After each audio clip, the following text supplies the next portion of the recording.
Hey guys, welcome to my channel. So, I went to watch Halloween Kills on opening night, and I should have known better, but they got me. They got me to make a clown out of myself because I walked in saying, hey, this might be good.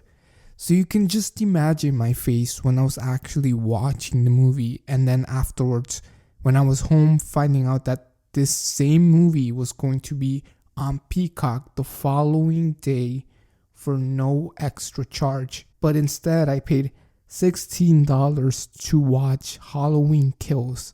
And as you can already tell from my reaction, that was the most unfortunate part of the whole thing. So I'm going to be reviewing Halloween Kills.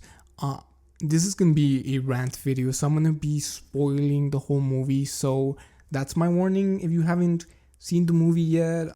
But anyways, let me give you a brief rundown. So Halloween Kills picks up where Halloween 2018 leaves off, with Michael Myers trapped in Laurie's basement while her house is on fire, while a severely injured Laurie and her family drive to the hospital. I found it somewhat interesting that this movie takes elements from the previous sequels and tries to redo them in their own style. So like, Laurie spends this movie in a hospital, much like in Halloween 2. There's a mob that's formed who want to fight back against Michael, just like in Halloween 4, when a group of men get on their truck to look for Michael to kill him. But I feel though that Halloween Kills does these things in a slightly worse way. Obviously, Laurie is kept in the hospital agonized by the pain of having a knife lodged in her stomach, so that the movie doesn't become a repeat of the third act of the previous movie. They're obviously saving an encounter between Laurie and Michael for the third part, which I believe is going to be called Halloween Ends. So something that people were saying that critics got wrong was how they seem to criticize the gore and violence of the film. At first I was like, yeah, what did these critics expect from a Halloween Michael Myers slasher movie? But then I watched the movie and I got what critics were saying. Michael isn't a typical slasher like Jason or Freddy. At least in the first movie, what made it so great is that it wasn't that typical slasher. He's more effective when he's a stalker character rather than this slashing killing machine. For me personally, the best kill in this one is when Michael returns to his family home, where there's a new couple that lives there now, and he kills one of them, and then when he kills the other guy, I think his name was like Little John or something, we get an exterior shot of the house. Michael is staring out the window, then he sort of walks back, disappearing as you hear John yelling no. And for me, it works, it's effective. But what I'm trying to say is that I think a lot of the critics were right, and the kills feel gratuitous just for the sake of being gratuitous, at the point of being silly. Like, Michael kills this guy, right? And then we see him pretty much impaling his body onto a table by sticking different knives into his back. I think it would have worked even better if it had just shown the aftermath of this guy's body having all of these knives in his back. I feel we didn't really need to see Michael doing it because, again, it felt silly. Now, we do have several OG characters who return in this one. We have Lonnie and Tommy, who are played by new actors, probably because the roles were more involved and were more dialogue heavy. And then we also have Lindsay and Nurse Marion, who were played by their original actresses, most likely because they had less scenes and their scenes were way less involved. So pretty much people who came across Michael and pretty much survived. I do think though that their appearances are just wasted. So at the start of the movie, they're hanging out at this bar, but the focus on this set piece was more on these two characters and the bar's talent show, and these two characters sort of learning about Michael as Tommy goes on stage and sort of gives a brief synopsis about what happened in the original. And so in this way, these OG characters seem to take a back seat, and that's why I say they feel wasted. I wish that during the bar scenes we could have had gotten more conversations between these four? Do they hang out often or just on Halloween night, kind of like an annual thing? What are they thinking, feeling? What are their thoughts about Lori still being obsessed about Michael? How did their lives play out in a way that contrasts her? Things like that instead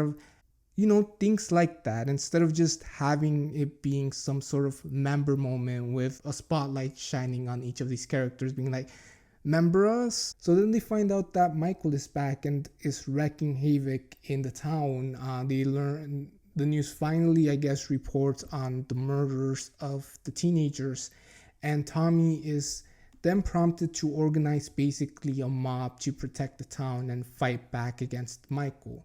It was really sweet having Tommy telling Lori that he's going to be the one protecting her this time around, since she protected him when he was a little kid, which was a nice moment where things sort of circled back.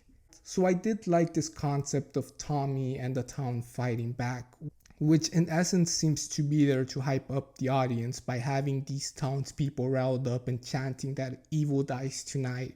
This corny, very corny dialogue that keeps getting repeated.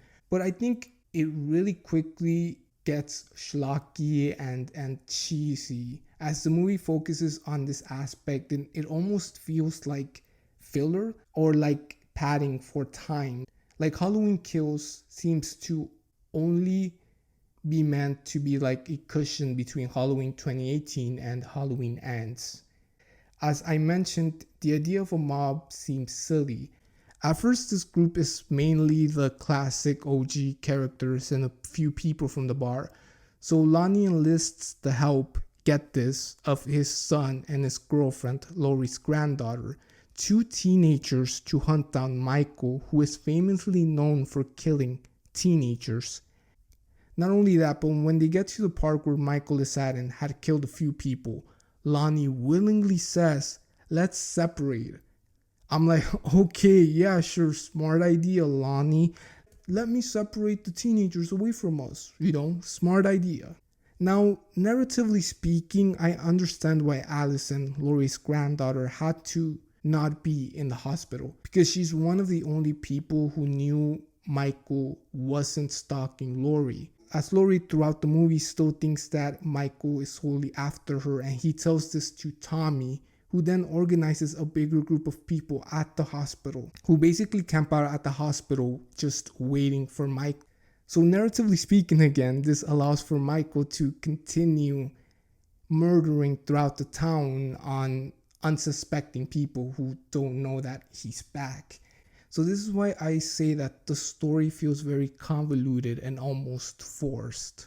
So this mob targets the wrong guy, who, fair enough, also escaped from the psych hospital. And when they realize the mistake that they made, Tommy makes it a point to say that they don't know what Michael looks like. They've never seen him without the mask, which I don't know. I found it to be funny because, like, in Halloween 2018, in the previous movie, Allison says that nothing ever happens in Haddonfield until things happen. I'm surprised that there wasn't sort of this annual news report, documentaries, true crime YouTubers, or ghost hunters going out to Michael's house trying to contact Michael's sister's ghost or something. In other words, I'm surprised that his face isn't plastered everywhere, especially in this town. I suppose this is more of a nitpick on my part. There are things that I do like about this movie, specifically the flashbacks of Halloween night in 1978 that contextualize Hawkins' role in the lore of Halloween. We have a scene where a young Officer Hawkins is told by his partner that when he was a kid, he knew a young Michael Myers of the age 5 or 6, that his mom knew his mom, and that she made him go over to Michael's house and play with him, and that Michael was this weird, lonely kid who just one day snapped. I think this story that his partner tells him really humanizes Michael for Hawkins, who then stops Loomis from killing Michael, saying that when he saw Michael, he saw this weird, lonely kid who he saw him as someone's child. Now 4 years later, he's dealing with this guilt of that decision. He realizes now that Michael is pure evil, that there is no humanity to him. And I like how Laurie and Hawkins do have a conversation about the guilt that they feel, which leads Hawkins to tell Laurie that Michael isn't really after her, which for me feels a little bit too late, but it's nice that it's finally out there that Laurie now knows this. I think that the best part though is the relationship between the three generation of the Strode women. It's such a shame that the movie decided to kill off Karen, because I feel that the dynamic between them wasn't fleshed out enough as I would have liked to have seen. Maybe they'll do something in Halloween Ends, but at this point I have such low expectations for that movie. I know that people were complaining about Laurie's final monologue, that it was too on the nose, explaining the obvious. Laurie's final monologue is basically her saying that Michael's evilness is a virus that is infecting the town and turning them into the monsters themselves. I felt that this was a very Dr. Loomis thing to say, something that he sort of said throughout the entire franchise, so it didn't really bother me as much, or it didn't really faze me. What did bother me though, and what ruined the movie for me, was the last 15 minutes or so, when the small group spearheaded by Tommy basically beats up Michael in a street brawl that resembles the end of Rocky 5, that level of ridiculousness. It was very fanservice-y and a sort of power fantasy that just, it felt silly. It almost feels like there were two directors making this movie, one who wanted to make a serious sequel, and then there was another director who was trying to make a schlocky horror B movie, and that's why at times it just feels messy and uneven in tone. Overall though, I feel like people are going to like this and enjoy themselves, from casual viewers to hardcore fans, because at the end of the day, if you turn off your mind for a little bit, it's a fun movie. It never really feels boring, and it's not a slow burn by any means. There's a cheesiness that people are going to like about it. But if you think about it, you're gonna realize that it's not really that good. I personally didn't like it. I gave it a 1.5 out of 5 stars on Letterboxd. And yeah, that was my review for Halloween Kills, which literally killed me, and I did not like it, and I'm disappointed. I wanted to like this, but I ultimately just didn't.